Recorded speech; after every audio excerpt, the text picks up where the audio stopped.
Okay guys, welcome to my channel. Ito ngayon ay pag-usapan natin itong ating upuan ng ating Boss 150, kung paano ko ba kinostomize at anong sizes ng ating upuan. So ito guys, nabili ko lang online sa halagang 450 pesos lamang. So sa mga gustong ganitong content at sa mga gustong ganitong mga video, so huwag kalimutang mag-subscribe sa ating channel. So ito tinabasan ko dito sa gitna para mas madaling ikabit itong ating seat cover. Ito ay DIY ko lang guys. Ako lang mismo ang gumawa ng ating upuan. Siyempre para kung ano ating gusto at kung anong klaseng disenyo ng ating motor, na sa atin na po yan.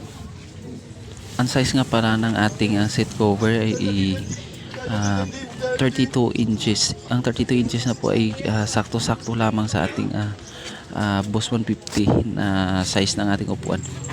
So guys, kung bibili kayo online, piliin nyo pong 32 inches ng ating seat cover. So this is Kawashi LTV. Maraming salamat at sana mag-subscribe kayo sa aking channel. Huwag na rin ikalimutan ang bell para palaging tayong update.